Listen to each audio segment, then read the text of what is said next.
Hello' নমস্কাৰ বন্ধু বান্ধৱীসকল। হাতত মাথো কেইটামান দিন মানে এইটো এটা ড্ৰিম কাম ট্ৰু হ'ব আপোনালোকৰ সকলোৰ কাৰণে, যোনে যোনে অসম পুলিচৰ ABৰ কাৰণে এপ্লাই কৰিছিলে, UB ব'টমেন আৰু যিমানখিনি পোষ্ট আছে, পদবিলাক আছে, APRO আছে, ফায়াৰ এণ্ড ইমাৰ্জেঞ্চি ছাৰ্ভিচেছ আছে, ASRF আছে, AISF আছে, চিভিল ডিফেন্সৰ পদবিলাক আছে। চ' সকলোকে কৈ আছোঁ, সকলোৱে ল'ৰা ছোৱালী সকলোৱে কিবা এটা সপোন লয়, এইটো পৰীক্ষাৰ কাৰণে উত্তীৰ্ণ হ'ব কাৰণে এপ্লাই কৰিছিলে। আৰু সকলোৰ সপোনটো বহুত কম দিন ৰৈ যোৱা আছে, বাকী আছে যে সপোনটো পূৰণ হ'ব। এটাই কথা কওঁ, আপুনি কেতিয়াও নিজকে বহুত ডাঙৰ এনেকা ফিল কৰিব নালাগে যে মই নিজৰ কাৰণে বা বেলেগৰ কাৰণে কষ্ট দিছোঁ। কথা বুজিছে আপুনি? কি ক'বলৈ মই বিচাৰিছোঁ, যেনেকৈ আপোনালোকে যেনেকৈ ঘৰত মা দেউতা আছে, মা দেউতাক কষ্ট দি কিনে বেলেগক হাৰাশাস্তি দিব নালাগে।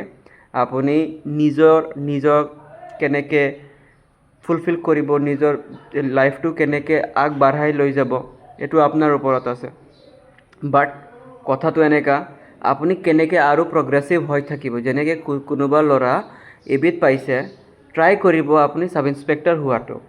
তাৰপিছত যদি ছাব ইন্সপেক্টৰ হৈ যায়, তাৰপিছত নেক্সট ট্ৰাই কৰিব আপোনালোকে APSC ট্ৰাই কৰিব।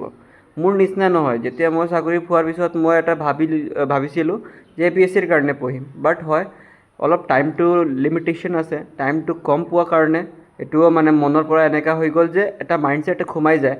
যেতিয়া আপোনালোকৰ চাকৰিটো হ'ব, তেতিয়া আপোনালোকৰ মনটো এনেকৈ লাগিব যে হয়, ময়ো এটা চাকৰি পাই গ'লোঁ, নালাগে আৰু মই ইমান কষ্ট কৰিব নোৱাৰোঁ।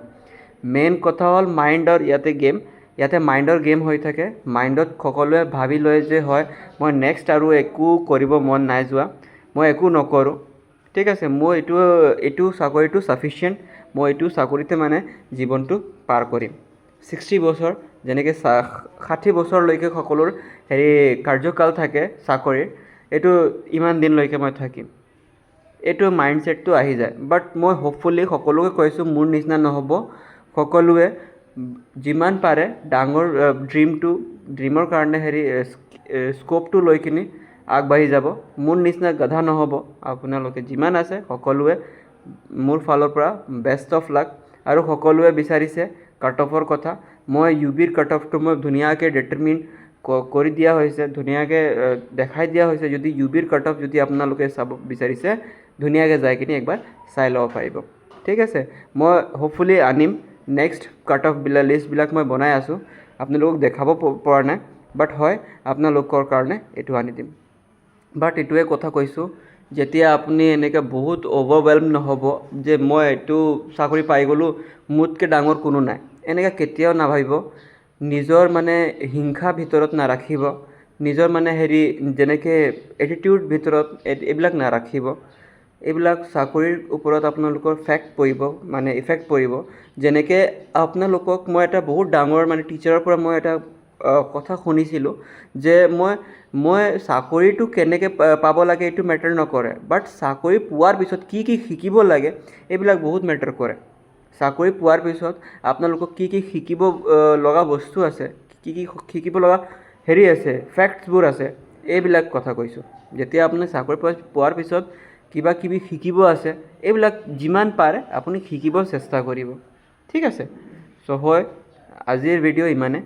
বেছিকৈ মই নকওঁ যে আপোনালোকৰ মাইণ্ডত এনেকৈ ডাইভাৰ্ট হ'ব নালাগে। আপুনি গ'লটো বহুত ধুনীয়া ছিলেক্ট কৰিছে, এটা ডিচিপ্লিন জব হয়, ঠিক আছে। এটা মানুহক ডিচিপ্লিনত থাকিব শিকাই দিয়ে এইটো জবটো। চ' হয়, আপোনালোকে বহুত ৱেইট গৈ আছে, ঠিক আছে।